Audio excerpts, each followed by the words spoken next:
Order,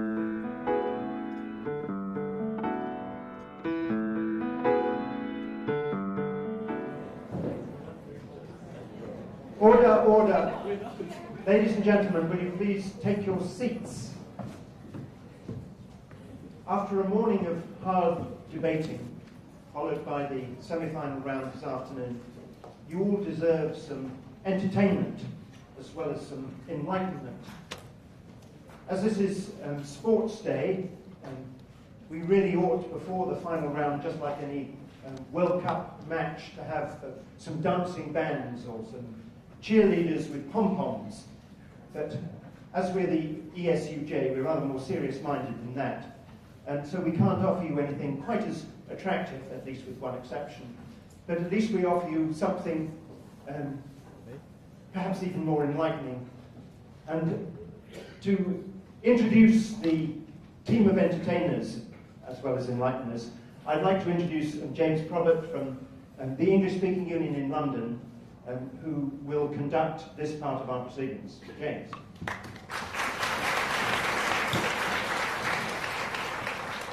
Thank you very much, Anthony. Yes, we're going to turn this off. We're going to present a model debate for you this afternoon. I'm not sure in what sense it's going to be a model debate yet.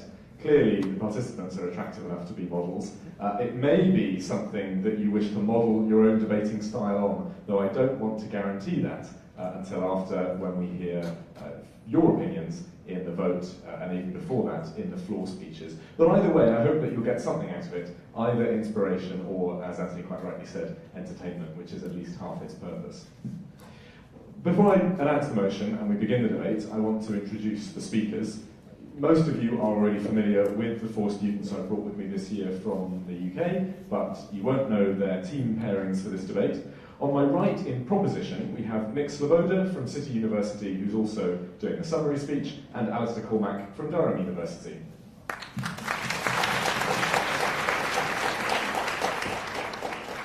And on my left, in opposition, we have Hannah Klein from Bristol University, who will also be giving their summary speech, and James Dray from Oxford University.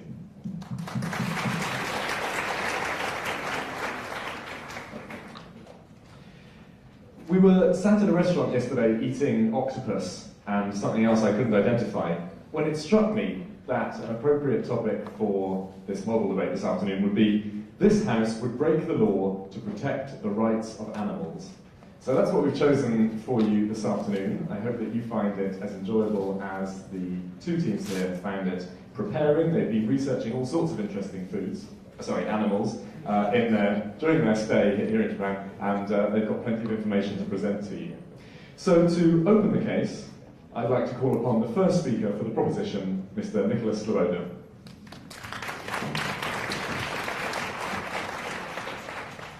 Thanks very much, James. Hello, everyone.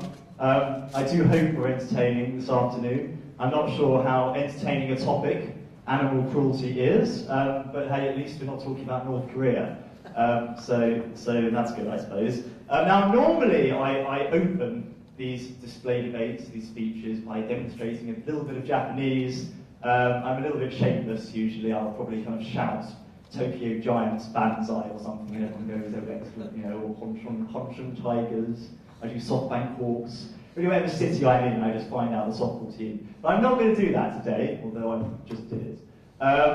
Because I found out last night that my namesake is actually very, very popular here. I hear you're all big Le Pen fans, and apparently I look exactly like him. In fact, I was given a Le Pen book last night, and I saw the adventures of my youth in it. So if you're thinking for reasons to decide on who you'd like to vote for today, above and beyond animal cruelty, which of course is very important, vote for Le Pen. Now on that happy note, I'm going to introduce what we're going to do on this side of the debate today. Because we have 5 main arguments. Firstly, I'm going to talk about why we believe that animals have rights, and I include humans within that. Secondly, I'm going to talk about why the kind of measures that I'm going to propose in a second are proportionate. And then thirdly, I'm going to talk about why they're effective. And as usual, I've realised I haven't started my stopwatch.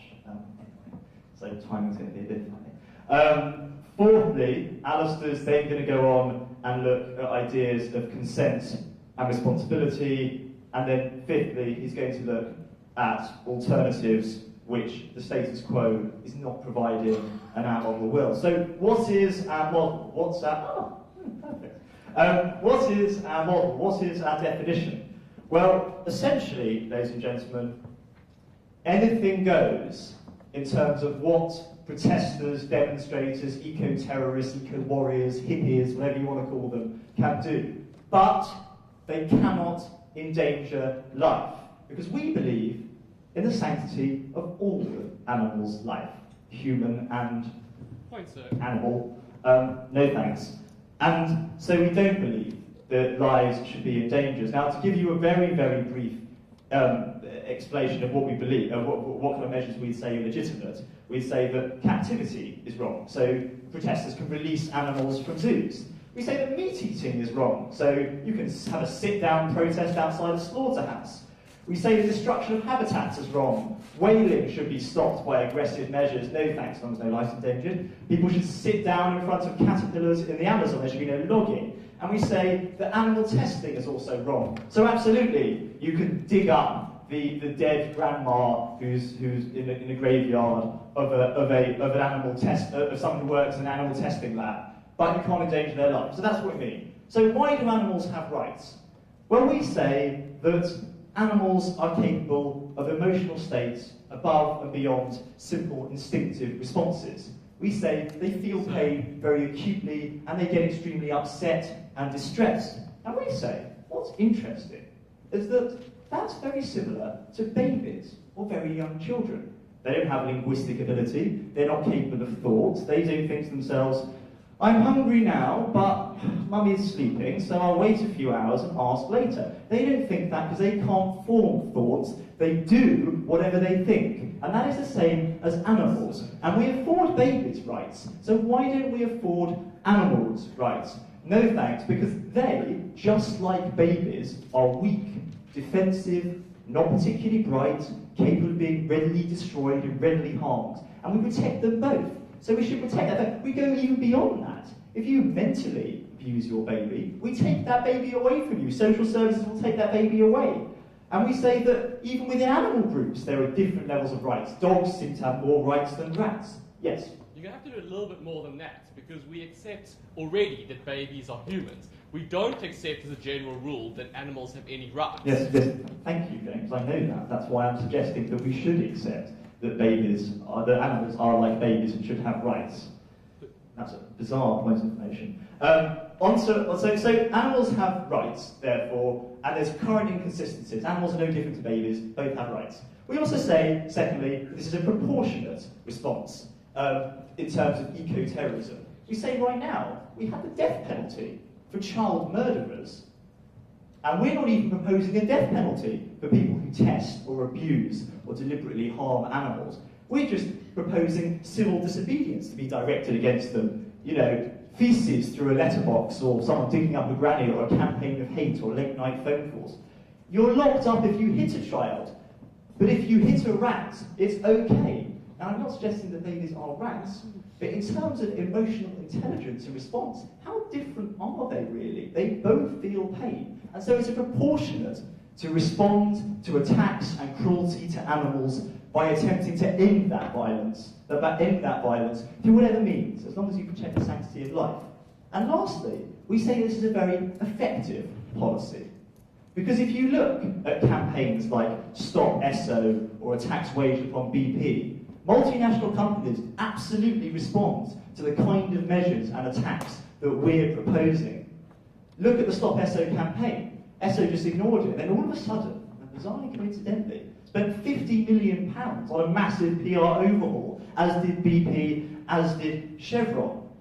Look at Nestlé's response to attacks on them for baby milk, that they've been absolutely terrified of rebranding and being careful about how they use it. The attack when the woman, this is actually a real example from England, when the grandma of someone who worked in an animal testing lab was dug up and her body stolen, verbal farm. There was a gerbil farm supplying gerbils for testing. That gerbil farm closed down. It works. It worked in Oxford, but an animal testing lab has been being built for about 10 years and has never been completed because they targeted shareholders, contractors, security firms, sisters, brothers. It works and it's fair, ladies and gentlemen. Because why should we abuse chimps if we can't abuse babies? We are all animals, we should all be protected, the laws should be changed and made consistent, and ladies and gentlemen, I beg you to stand with us today.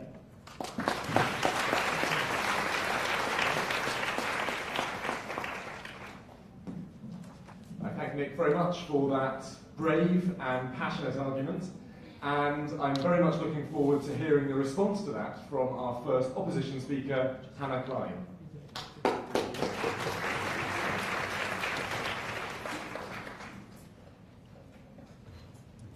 Good afternoon, everybody. What Nick has effectively stood up and said is, animals have rights for a load of reasons which I'm going to tell you in my speech are bogus, and I'm going to tell you why they're bogus. And then he said, and in favour of these imaginary rights, people have done a load of awful things, and they worked, and somehow they're fair. Now, we on this side of the house agree that in those cases, they worked. But given that we're going to show you why animal rights are a total fabrication, they certainly were not fair. What we're going to tell you is that animals don't have rights unless society accords animals rights. I have no stopwatch, yes I do. And because society does not accord animals those rights, they can never trump the rights that society does accord to humans. So what I'm going to tell you today is why there are no natural rights either for humans or animals, and why rights only exist when they are absolutely necessary for society to function. And then I'm going to tell you thirdly why animal rights are never absolutely necessary for society to function, and therefore Nick just made them up and then justified a load of awful things using this fabrication. My partner James is then going to go on to tell you why not only are these rights imaginary, but creating them through civil disobedience, making them up, have a load of really dangerous, damaging effects in themselves. And this will be the thrust of our team line. So, why all naturally derived rights don't make sense? And this hits all of Nick's speech, which is why I'm not doing separate rebuttal. Well, he said that rights came through things like, we have emotions, we have rational thoughts. But that doesn't really make sense, because whether you have emotions or not doesn't decide whether you have rights or not. Because a brain-dead human being gets rights whether it has emotions or not. We don't give him those rights because he has emotions. He just has them, so he can't have them for that reason.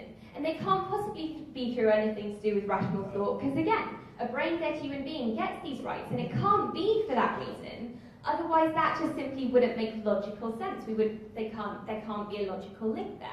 And it can't be through responsibilities, because he's brought up babies, and it can't be through altruism. So what can it be? All that we've got left is we accord a load of these rights, and this is where we hit the baby example, because these people are human. And that doesn't really make sense. It can't simply be because it's genetic. We agree that the genetic difference is unimportant. But instead of saying, so therefore we should just give everyone rights, we're actually going to think about where these rights have come from and not just assume that they should exist. So where have these rights come from? This is my second point. We have invented human rights in society because there are certain things we need in society to function. One of them is a myth about the sanctity of human life, and one of them is some kind of concept of human dignity. So in terms of the sanctity of human life, why do we need it? We need it because unless everyone believed that human life was sacred, people would go around killing each other all the time, and everything that we hold to be good and true about our society would cease to function. And why do we need some kind of concept of human dignity? We need it because unless we make up a load of things that make us human, and we have that self-perception, we can't create any kind of moral system. So, for example, no one ever told us it's wrong to just destroy things. That doesn't come from anywhere. We just made it up. And we made it up because we needed to believe things about ourselves in order to be moral people. And unless we can have these moral systems, again, we can't function as a society. Humanity as we know it ceases. Therefore, we have to invent human dignity. So this is my third point. Where do animals fit and not fit into this equation, and why their case doesn't work? Okay, first point, myth of the sanctity of human life. Well, clearly, animals don't fit into a myth of the sanctity of human life at all, because we made it up just to be about humans, to stop humans killing each other, and animals don't fit into that. So what about the idea of human dignity? Well, here is where we have accorded animals some rights. Because as human dignity is decided solely so that society can function, society decides it by consensus. We all decided by consensus that at the moment eating meat is okay, and riding horses, even though you wouldn't ride other human beings, is okay. But we all decided by consensus that just kicking an animal about in most forms of society is not okay. That didn't come from anywhere naturally. We decided it and we added it into a part of human dignity. So we're okay if everyone has consensus that that's what human dignity is, that animals should have some of those rights that we afford them. We think that's rational. We think that's not a fabrication. And therefore, if there is that consensus, we don't need civil disobedience, do we, Nick?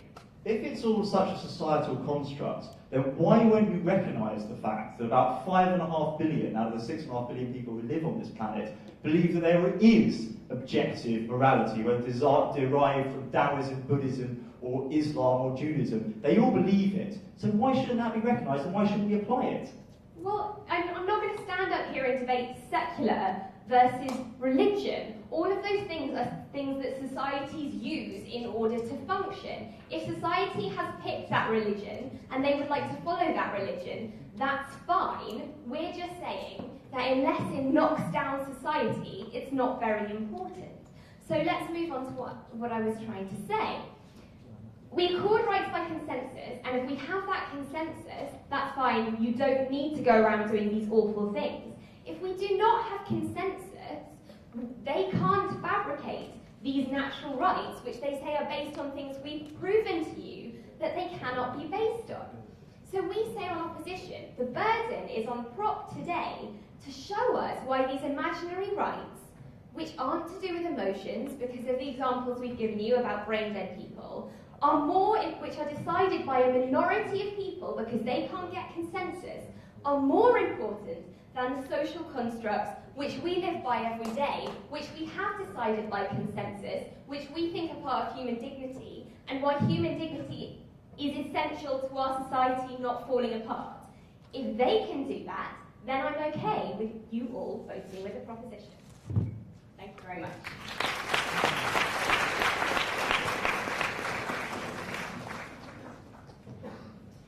I thank Hannah very much for an interesting, at times difficult, but certainly thought-provoking speech. And I'm very interested to hear what the proposition has to respond to that, which is why I'm going to call to the floor Alistair Cormack.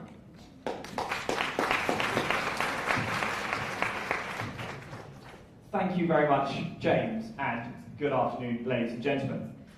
Now, Nick and I are slightly surprised with Hannah. We're slightly surprised in her opposition line. Because Nick and I stood up and we said what we thought were some fairly controversial things. We said we should start a campaign of civil disobedience to protect animals. Nick said that we should dig up grannies. Nick said that we should post mail to shareholders, to construction workers, to family members. Those are all fairly controversial ideas that we believe we are justified. Hannah doesn't appear to have a problem with any of those. Hannah never showed us a harm in protesting outside animal testing labs. Hannah never told us why we shouldn't try to save the whales. In fact, what Hannah did was have an incredibly complicated argument about how we derive rights. And because Nick and I are wimps, we're going to rebut that argument as well. But we'd like to say, Hannah, and maybe James, could you find some harms in what we propose? Because right at the moment, they're still standing. So what am I going to do this afternoon? Well, I'm going to do exactly what Nick said I would do. I'm going to continue our case by looking at the ideas of consent and our responsibility. The responsibility not only of humans, no thank you guys, but also of animals. And then I'm going to talk about why we believe this campaign raises both the profile and the benefits of our issues. But to rebut Hannah's arguments about rights, and I'm going to go through this fairly slowly because I'm struggling to understand her as well. She said, firstly, we need to create rights for society to function. Somehow, to exist as a society, we must have rights that we confer upon ourselves. But we say, in fact, many rights, people believe, those who are religious, are conferred from a higher source. Even if you're not religious, many people believe that rights, such as the right to life, are sacrosanct. And Hannah herself admitted that different people confer different levels of rights on different animals and on different humans. So we say that in fact there isn't just rights as a construct. These rights have deeper meanings in our society. Moreover, even if those rights are a construct, why can't we, if she's shown us no harms, extend those to animals, to dogs, to fish? A question we pose. And then, to continue this right argument, she talked about those who are brain dead, those who have no rights, but yet society still protects them. Exactly. Why does society, why do those doctors, why does that family don't protect that human being? Because they're weak and because they're vulnerable. Now, who else have we shown you that's weak and vulnerable? We've given you the example of babies. We've given you the example of chimpanzees. We've given you the example of little bunny rabbits. They're also weak and vulnerable, ladies and gentlemen. Therefore, we say we shouldn't harm them. That's a logical argument, ladies and gentlemen, and one we like. So that's the rights thing dealt with. And we move on to this idea of consent and responsibility. Because Nick talked about why we grant rights to those who can't defend themselves, why we care for people, why we should care for animals. Because they can't defend themselves either in an intellectual capacity or in a physical capacity. So therefore, why should we assume consent from them? Because an 8-year-old cannot consent to, say, medical testing, cannot consent to perform dangerous operations. We say that that's different for adults, but that we're going to go with the child example. Consequently, an 8-year-old can't consent to be locked up in a cage in a zoo for life. Now, adults can. The example of David Blaine, he did that, but he's crazy. So what we say is if 8-year-olds can't consent because we consume they're vulnerable, sorry, I've been told that I'm speaking too loudly, I like to project, it's about debating, because 8-year-olds can't consent, we say that those other people who we can't, assume consent from, say, rabbits or tigers or lions or chimpanzees in a zoo, at what point did they consent to be ripped from their natural environment, maybe we tempted them with a carrot, and locked up in a zoo for life? So in the same way we don't lock up an 8-year-old because we tempt them with chocolate, we don't naturally assume consent from those who we lock up in zoos. And linked to that is an idea of responsibility. Because there's an opposition line here that we thought they might have come out with that say, well, animals have harms to us, they're no use to us, they're just frankly pests.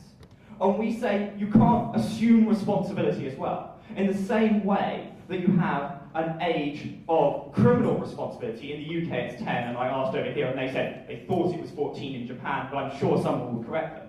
We don't assume that necessarily animals are somehow responsible for their actions, somehow they're automatically pests, therefore we have a right to kill them. So we believe that further extends our ideas that maybe we should be looking after animals, that maybe in fact, like us, they have rights, they have feelings, and they have an ability to live that we should respect. And I'll take you now. Do you think that we respect the baby because it is human, or simply because it was weak? Because if we protected all things that were weak, we'd be obsessed with, every living creature, including plants, including anything that was weak. Okay, Hannah, thank you very much. Why do we not beat dogs? Why do we consider it unacceptable to put the cat in the washing machine? No, thank you. Just because a baby has a potential to grow into something. In 100 years, cats may have evolved, okay, maybe more than that, cats may have evolved to write Shakespeare. And on to my last argument, and this is this idea of if this campaign of civil disobedience, which is the second prong of our case that's really been ignored, what it does Well, it forces the idea of animal rights into the conscience, into people's minds, into the news, into television. And we see this has two benefits. Firstly, education. People become broadly aware of the biodiversity impact of killing animals by destroying rainforests. People become aware of the environmental issues and the horror of animal cruelty. But secondly, and arguably more importantly, it forces companies who currently test on animals to seek alternatives, to seek computer modelling and other ways. And we've seen this work. We've seen that perfume is no longer sprayed in the eyes of dogs.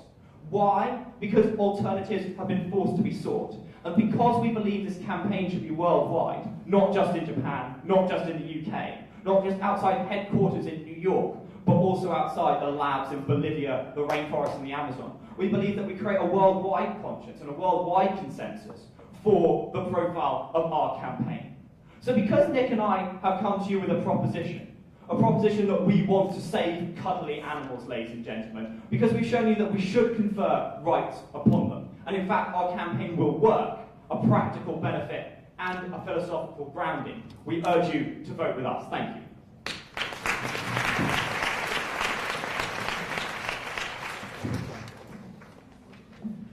I thank Alistair very much for that speech. We've now heard the two main constructive speeches from the proposition side, and we're going to turn now to the second constructive speech from the opposition, and that's going to be delivered by James Drain.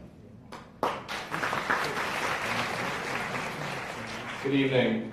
Last night I told everyone that you should be funny in debates, that you should be entertaining and flap around a lot, but unfortunately I'm not going to do that today, because I have a rather serious argument that I want to outline, and I want to outline some rather serious problems and misconceptions with the proposition case. Firstly, let's start right at the beginning. They told us that we hadn't established any harm in giving animals rights. Number one, that's what my speech is about. But number two, and far more importantly, they accepted the harms. They told us all these nasty things about digging up grannies. They told us just how bad civil disobedience could be and how much it could hurt individuals in society. They accepted the harms. We didn't have to establish the harms, we just had to establish that animals did not have rights. So we're going to be nice and we're going to give them a few extra harms, but that's not entirely our job. The second extremely silly mistake that they made was they told us that because we don't abuse animals, and because we don't test by putting nasty things in animals' eyes, it means that we accept that animals have rights. That is not the case, ladies and gentlemen. We don't accept large-scale logging in forests. That doesn't mean that trees have rights. The reason that we accord these rights to animals is because, or what they call rights to animals, is because of the myth that we have about humanity. We don't like to be seen as cruel and nasty people. We derive pleasure, we derive some sort of good feeling about ourselves when we help things that are weaker than us. It makes us feel better. But that is a purely self-interested act. We do that purely for our own benefit, not because we recognize those rights in animals. And more importantly, those things that we have accorded to animals have been accorded after a degree of consensus. We accorded them through legitimate means, by changing laws. And we accept that if society decides that there is a consensus that animals shouldn't be murdered en masse, then those societies are able to change the law. They're able to make that law. But it doesn't mean that anybody else in society from a minority group has the right to infringe on the rights of others for animals' rights. The last thing that I want to rebut very quickly is this idea of consent. They told us that because a baby doesn't have the ability to consent, it doesn't have the same rights as humans. It has the same rights as an animal who doesn't have the ability to consent.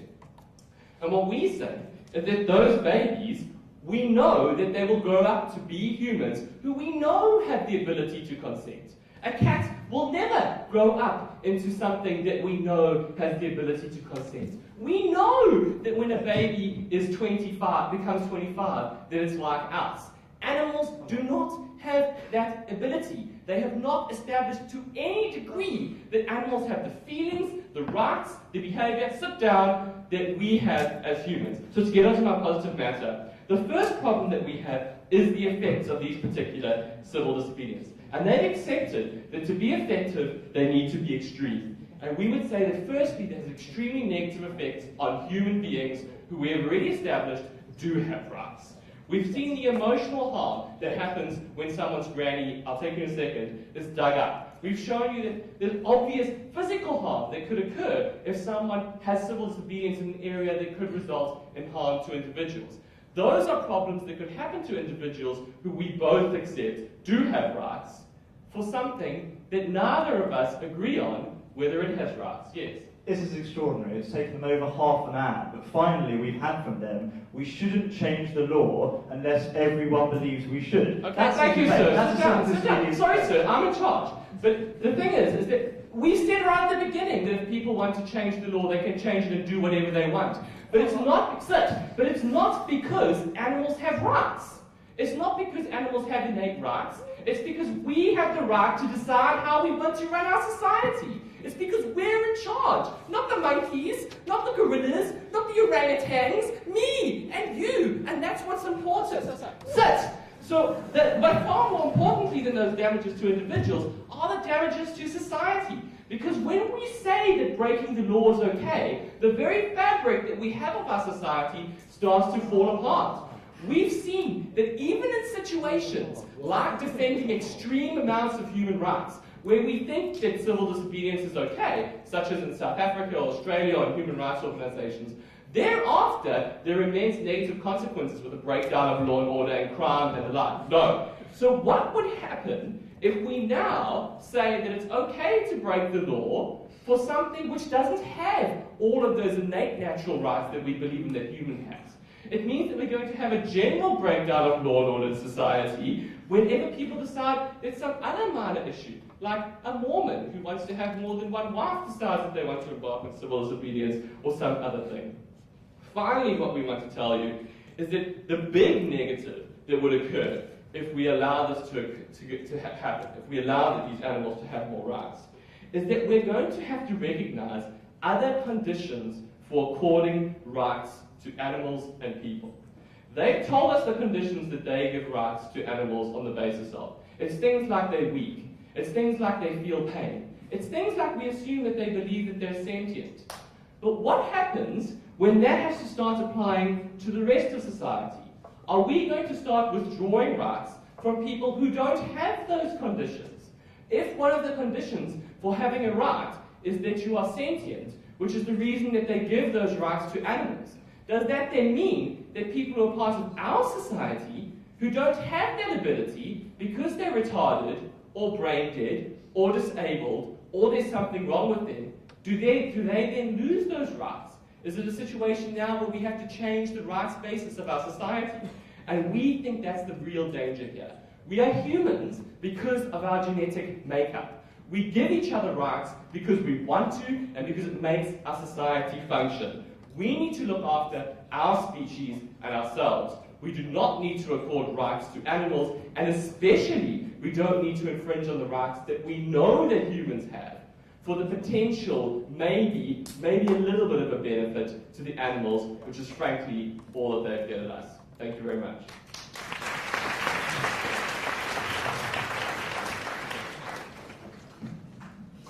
Well, I thank James very much for that very excited and exciting speech, and I thank all four speakers for their constructive presentations. But it's now the time to allow you in the audience to have your say on today's issue, whether you want to make a speech either in favour of the motion, against the motion, or just ask a question, present a challenge, raise an issue that you don't think has been covered yet on neutral ground. So I'd like to ask anybody in the audience who wants to make a contribution to please raise their hands now. It's always very difficult being the first one, isn't it? But I know that somebody will be, and then after that there will be a flurry. I'm afraid you've had plenty of time, Nick, to make your contribution. Yes, this gentleman here. Can I, is there somebody who's able to run out a microphone or something to people in the... in the audience? That would be very useful, thanks. We'll get you a microphone, sir, and then everybody will be able to hear you.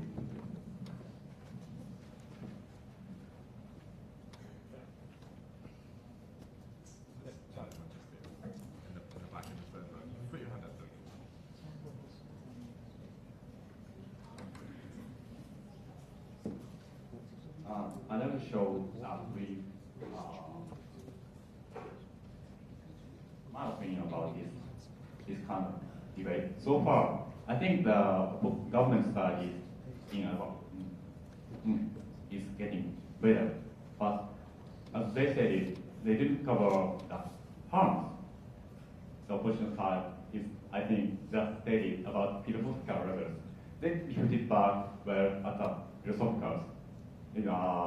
Animals don't deserve the right, but of course, they themselves explain about the harms of taking this approach, but they cover, like saying, the companies will find another way of the experiment other than using the dogs, so that they have to find new original harms from the opposition side, I think.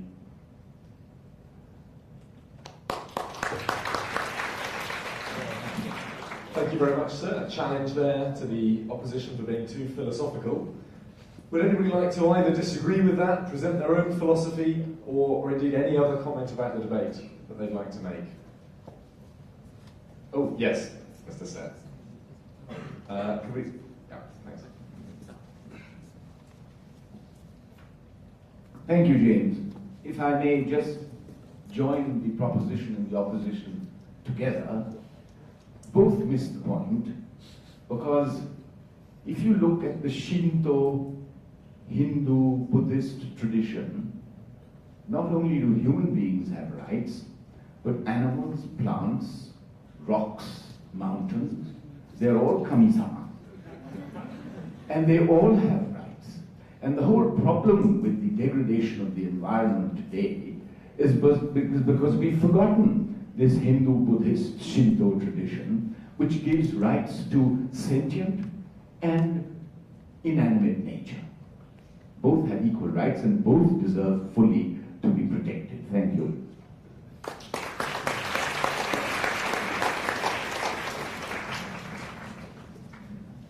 Thank you very much, Mr. Seth, for the religious perspective on this, and probably a wider perspective than that too. Are there any other comments from the audience? Hanabusa-san.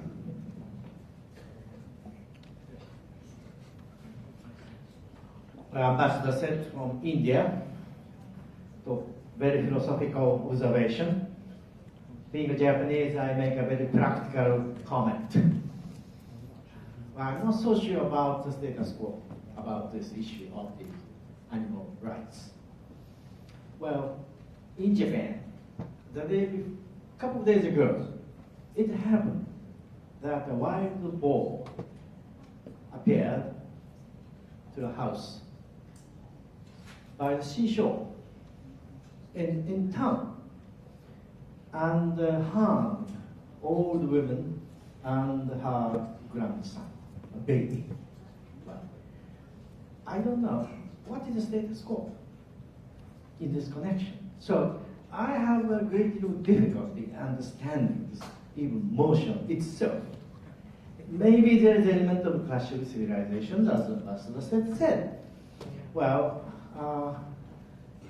in this part of the world, of course, we live very close to nature. Particularly when I spend summer in the mountains, a lot of monkeys, a lot of wild boars hunt us. And what we do, we set a trap and catch them, and then set them free in the mountain. But they come back all the time, you see.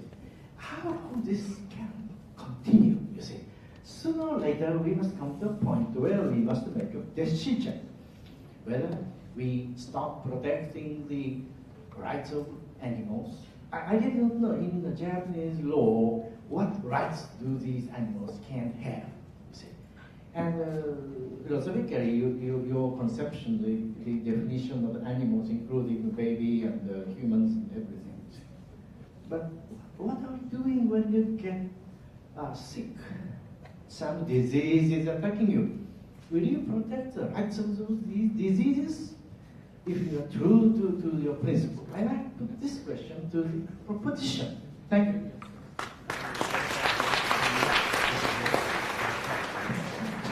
Thank you very much, Hanabusa-san. A challenge laid down there to the proposition.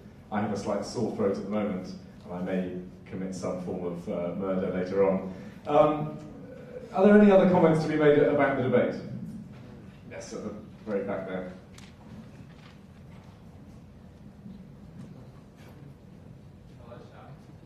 No, we're just behind you. There's a microphone. There we go. Thank you, Sam. Well, when you say you protect the right of animals, does it include the right to live, the animal's right to live in a natural environment or natural form? Meaning, can they retain the right to say no if a dog, a puppy, is forcibly forced to wear things like the sweaters and so on? Well, if you are going to make it a right, then the right should be on both sides, mutual thing. That's my rating of teasing point. Thank you.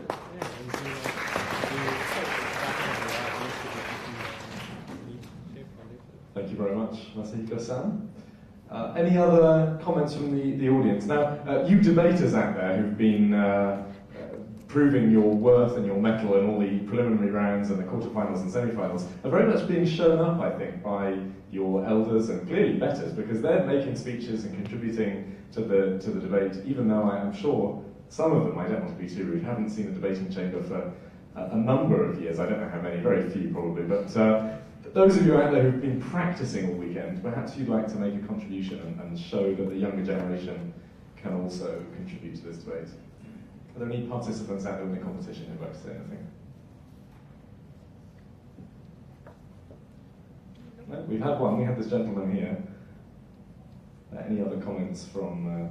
or they're non-participants. Are there any of those out there who'd like to say anything?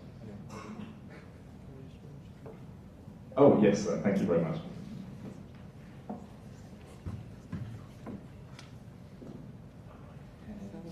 Thank you. After hearing the debate, I am in the side of the opposition. I especially like the speech of Mr. Dre because his rebuttals, he was very faithful to the basics of debating. His rebuttals was detailed, and the arguments of damage to individuals and damage to society was very understandable. So for the government side, I was interested about the arguments about the alternative which Mr. Comic has brought up. But I think it was because of the shortage of time, it was only just some sort of image. So if there are such as details, so your country is famous for fox hunting, so how would it be beneficial if somebody stops fox hunting, and how it would benefit to Britain society? If that sort of image come up, I think I'll be very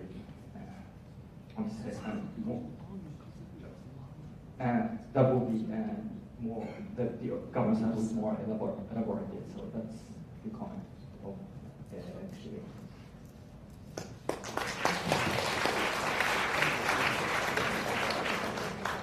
Thank that gentleman very much. In fact, he raises the issue of fox hunting, which is already illegal in the United Kingdom. That's a very recent law, still quite controversial, but it has in fact been banned now by law, so that's an example perhaps. I don't know which side that would necessarily be an example for. Well, we have to conclude in about 15 minutes, so if there are any questions now, we still have plenty of time to take them. Yes? Hi, thank you, James. I'd like to add one comment to the proposition side. I believe that protecting the right of animals is quite important as a means of educational effect, because in many cases, crime towards human beings start with abusing animals. That people starting to abuse animals and they escalate to crime towards human beings. So if we can promote this idea of protecting the right of animals, I think it has a positive educational effect to the people that respecting the right of animals can be the one way to prevent the crime toward humans. So that's my comment to the proposition side.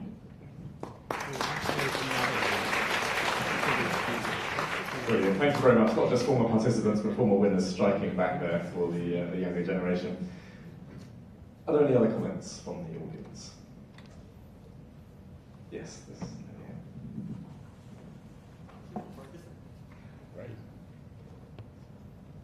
I think I'm one of the youngest commenter at this moment, but I believe I'm the oldest participant in this tournament. Anyway, first of all, I was surprised at the example which Prime Minister have shown that someone have digged up the grandma's body from the graveyard. Is it what happened in the UK? Yeah. Oh my gosh. Yeah. Oh, that's what I was surprised. I'm not judging debate. I'm not like judging this debate from the neutral perspective. I think this debate is about whether or not it is okay to break the law if you believe the animal rights. And thinking about this, although propositions are saying that whether or not the animal, I think the first half of the debate, the debating point was about whether or not there is a right of animal, a so-called animal right, where the animal right has come from. And for like Japanese people who is like not English, native English speaking people, it is so hard to talk about this kind of philosophical point. So I was really impressed when debaters talking about this kind of philosophical point. But anyway, I was just thinking about from the point of opposition. If they take their side of the house proposal, I think something very bad things that can happen. Particularly, we Japanese people love eating fish. Like we are the people who do eat whales or like some animals you're familiar with. Like Chinese people, Korean people eat dogs. So in this sense, if we take their proposal, like the restaurant which serves sashimi can be burnt or like maybe banished, or this kind of very balancing things can happen. So if you could like use this kind of particular example, that could be better, I thought.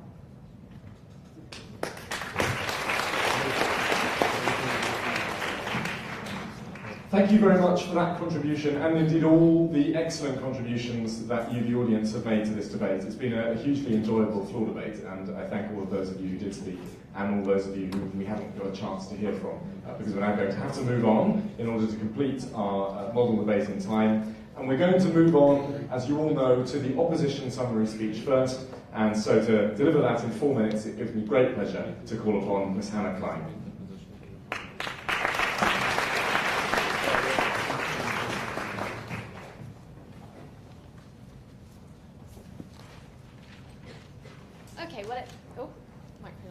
Well, it falls to me to sum up what undeniably has been a very moral principle debate, and I appreciate all of the practical input we've had from the audience, which did fall to secondary in this debate. And the reason it fell to being secondary is that we on opposition side felt that because they were proposing to do such horrible, horrible things, whether they were justified or not was actually really crucial. So we're going to go back over the debate in light of that and say, do animals have rights? What are the consequences if animals have rights? And following on from that, when civil disobedience is and is not okay? Because they said, throughout the debate, animals have rights because they are weak or because they feel things. And yet they weren't interested in the rocks and the trees and other things that were weak in nature. They were interested in animals. And in terms of feeling things, they were interested still in humans that didn't feel things. So again, they didn't really show a logical link about where they were getting their rights from. And so we said, we get rights from their function. We get rights because we need some conceptions about human dignity and the sanctity of human life in order to function in everyday society. And we know that that's going to be different in different societies, which is where the religion in the audience comes in. That religion is necessary in that society to form the conception of human dignity, which is going to guide the way that people behave and interact with each other, and without that, that society has nothing, because all we have is the way that we function as a society. And then we talked about, well, what are the consequences if we add in these animal rights as being not just something we might do for human dignity, which we're happy to do when we all agree it's part of human dignity, part of a consensus on human dignity. What do you do if you say, no, they're not part of that, they're somehow innate natural rights which we can break the law for? Well, the positive benefits they showed us were we get to protect weak things, and that's nice, and also animals are cuddly.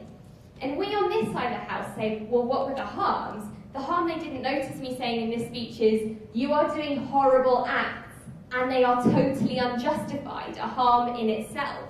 And then we talked about civil disobedience, and how if you're prepared to break the law just because things are weak, and things are cute, and things are fluffy, then that's the beginning of the breakdown of civil society as we know it. And they even conceded a load of other negatives, like we have to give up meat, and we have to give up fish, and we have to give up modern medicine, meaning that their fluffy animals are now prioritised above the sanctity of human life, which we showed you was the one thing we really have to have in order for our society to function. And then we talked about when is civil disobedience okay, and this was something that was thrown around a lot in the debate. And we said, ideally, never, because all of our laws are based on conceptions of human dignity, which have to be brought in by consensus, because, well, let's face it, we've made them up, or they've come from some religion, and they're all different in different societies.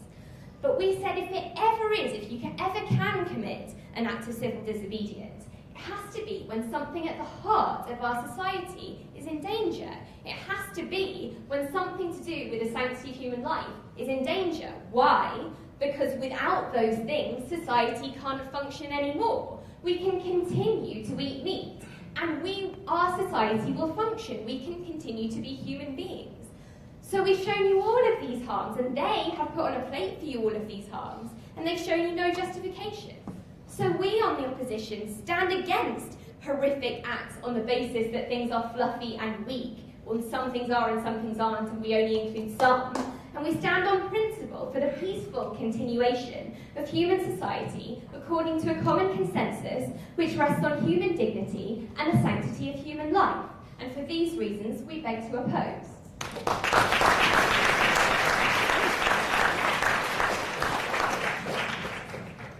I thank Hannah and the opposition very much for that concluding speech. And now to present the summary speech for the proposition, we're going to hear again from our first speaker, Nicholas Sloboda.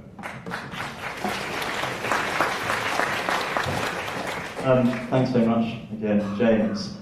Now, you may have seen during this debate that me and Alistair have occasionally been getting a little agitated, albeit agitated in an English way. Because I couldn't really work out what was going on. It seemed like we were almost having two debates, and the floor speeches as well kind of confused me slightly, because I also felt like this wasn't what this debate was really about. And I kind of wondered why this had all happened. And so I reached across to James's little table here, plucked a sheet of paper off his table, where the motion was written. And it suddenly occurred to me just whose fault this is, and why things have got quite as confusing as they have. The motion is, this House would break the law to protect the rights of animals. The motion is not, this House believes that animals have rights. This debate is about whether, if you, as an individual, believe that animals do not have rights, you should break the law, which is why I started my speech by explaining why that was a reasonably sensible position to hold, why it was not offensive or bizarre or curious, why we believed that to do such horrific acts were reasonably fair and proportionate and not completely insane, and then why I went on to outline my third argument, why also it could potentially be an effective tool in remedying your personal, individual grievances in acting in a civil disobedient fashion. And so I couldn't understand why Hannah extraordinarily stood up and said, I concede your second and third argument, but now I do understand. Because she thought we were having a debate about animal rights, which we aren't. They're important, they're a part of this debate, but they are not the debate. The debate is about whether or not, if you don't believe animals have rights, you should break the law. Which is why finally, about half an hour into debate, we did start to hear some harms of breaking the law from James, which is what I asked him, because he started telling us that if we break the law, then people will not respect the laws. Fine, that's an argument. I love it. You know, we were like, fantastic. Debate begins. Unfortunately, neither of you, Alice, could speak after James, so it's a little unfair. I can rebut that quite readily, because I don't think that was necessarily a causal link provided there. I think certainly smoking of marijuana would indicate that's not true, as would prolific underage drinking throughout the entire world. But anyway, he didn't really make the argument. I don't really feel like it's my job to rebut it, but it's pretty easy. Hannah kind of had a crack in her summary, again, slightly unfair, when she said that obviously you're only allowed to break the law when the sanctity of human life's at stake. Again, an argument, a little late, but I'd like to rebut it quite easily in my summary, because I think there are 1,000,001 things that you should be prepared to sit in the middle of the road or chain yourself to a tree for, whether it's environmentalism, children's rights, women's rights, freedom of abuse and breaches in Tibet, whatever you want. It shouldn't just be about sanctity of human life. That shouldn't be the only reason in the world that you break the law. We think that, if I could sum up, having given that kind of 3-minute odd rant, that we have provided you some pretty sensible reasons on our side as to why you should break the law if you believe that animals don't have rights. We've told you why it's a sensible position to believe that animals have rights, because babies and small children have rights, and we don't think they're that different, so you're not nuts if you believe that. You do actually have a brain. Also, we think that it's an effective policy. We think that sending a feces through the post is horrible. It's never nice to get a poo. But, ladies and gentlemen, it's not horrific. It's not appalling. No one's getting hurt. And if you believe that a rabbit has the same rights as a baby, then it's probably not, again, a terribly unfair thing to do. So as a consequence, ladies and gentlemen, because we actually knew the motion and argued for it, I beg you to propose.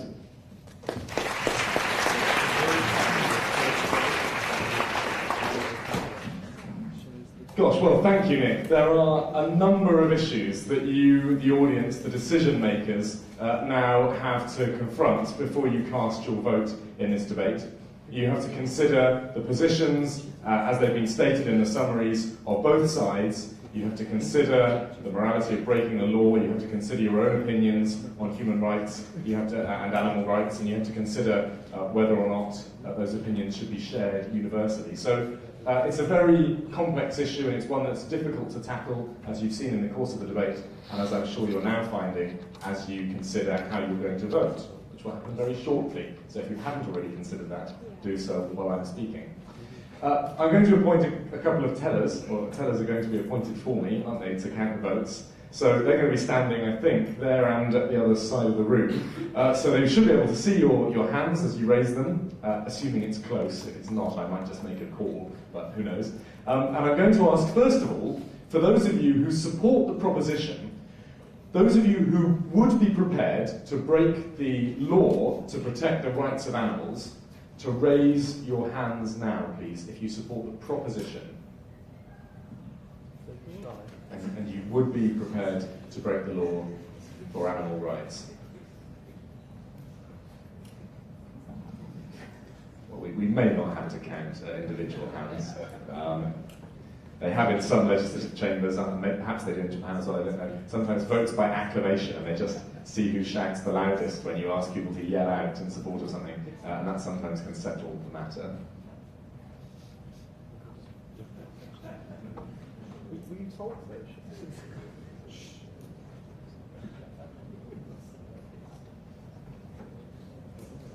Have to raise your hands quite high if you are voting, because it's very difficult always for the tellers to see them. Oh, more are coming out of the woodwork.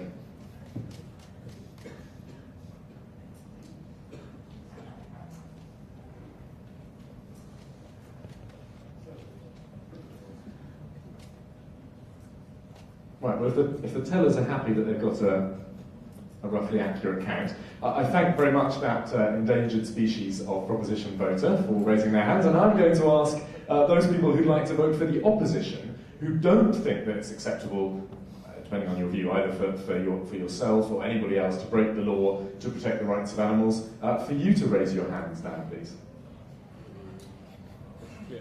Yeah, I mean, I'm going to allow the tellers to carry on counting so that the students up here can have the satisfaction of knowing just how large the margin was of the victory to the opposition. But it is clear that this motion has been defeated, which means that we, the Chamber, will not be endorsing the view that it's okay to break the law to protect the rights of animals. Nevertheless, though, as we congratulate the opposition, I'd also like you to give a little bit of the clap that you're about to make, also to the proposition, to all speakers for presenting what I thought was a very interesting.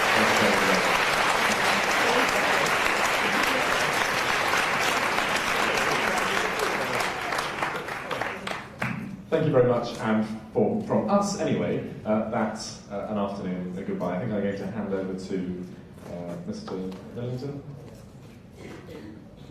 I'll just leave the microphone here in case you want to.